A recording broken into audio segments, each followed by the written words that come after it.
అన్నాక మీడియాతో అనుబంధం ఉంటుంది. నాయకులకు మీడియాకు మధ్య అవినాభావ సంబంధం కూడా పెరిగిపోయింది. ఎంతసేపు మీడియా ముందు ఉండాలనే నాయకులు కోరుకుంటారు. అవసరం వస్తే అదే పనిగా మీడియా ముందు కూర్చునే నాయకులు కూడా ఏపీలో బాగానే ఉన్నారు. మీడియా ముందు సంచలన వ్యాఖ్యలు చేయడంతో పాటు సంచలనాలు సృష్టించాలని భావించేవారు కూడా ఉన్నారు. అయితే ఇప్పుడు వీరికి పని లేకుండా పోయింది. మనం సరిగ్గా గమనిస్తే తెలుగుదేశం పార్టీలో ఫైర్ బ్రాండ్ అంటూ పేరు ఉన్న నాయకులు చాలామందే ఉన్నారు. ఉదాహరణకు చింతమనేని ప్రభాకర్, ఎరపతినేని శ్రీనివాసరావు, బండారు సత్యనారాయణమూర్తి, బుచ్చయ్య చౌదరి, ఇలా చాలామంది మంచి మాస్ పల్స్ తెలిసిన నాయకులు ఉన్నారు. అసలు అటువంటి వారు ఏం మాట్లాడినా సంచలనాలు సృష్టిస్తాయి. వారికి ఉన్న ఇమేజ్ అలాంటిది. దీంతో గతంలో వారు తరచుగా మీడియా ముందుకు వచ్చేవారు. ఏదో ఒక విషయంపై వారు ప్రస్తావన చేసేవారు. కానీ గత ఏడాది కాలంలో వీరు పెద్దగా మీడియా ముందుకు వచ్చిన దాఖలాలు లేకుండా పోయాయి.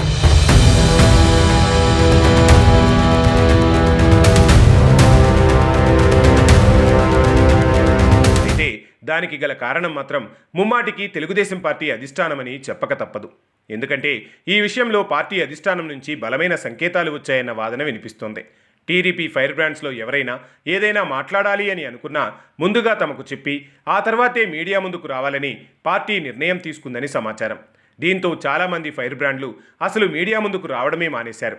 అదీకాక మరో కీలక విషయం ఏమిటంటే పార్టీ నిర్దేశించిన అంశాలపై మాత్రమే మాట్లాడాలని తేల్చి చెప్పడంతో విసుగు చెంది అసలు మీడియాలో కనపడకుండా తమ పని తాము చేసుకుంటూ పోతున్నారట.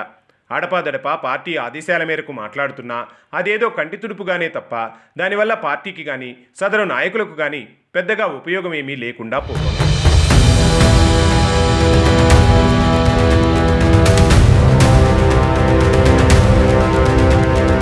అంతెందుకు, తాజాగా తల్లికి వందనం పథకంపై వైసీపీ కీలక విమర్శలు చేసింది.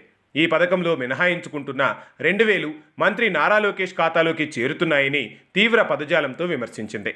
దీనిపై రాష్ట్ర వ్యాప్తంగా ఎదురుదాడి చేయాలని పార్టీ ఆదేశించింది.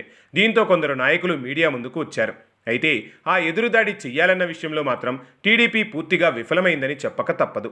ఇదిలా ఉంటే పార్టీ బలమైన వాయిస్ను పక్కన పెట్టి వ్యవహరిస్తున్న తీరు క్యాడర్కు ఇబ్బందికరంగా ఉంది. అంతేకాకుండా పార్టీకి ఒక రకంగా డ్యామేజ్ కూడా జరుగుతోంది. ఇక ఇప్పటికే దీనిపైన సోషల్ మీడియాలో విమర్శలు బలంగా వినిపిస్తున్నాయి. పార్టీ ఆ ఫైర్ బ్రాండ్లను వినియోగించుకోవాలని సూచనలు కూడా వినిపిస్తున్నాయి. ఇక ఇదంతా ఒక లెక్కైతే మంత్రుల నామినేషన్తో కూడా మరికొందరు ఎమ్మెల్యేలు మౌనంగా ఉంటున్నారు. దీనివల్ల సైతం పార్టీకి ఇబ్బందికర పరిణామమే.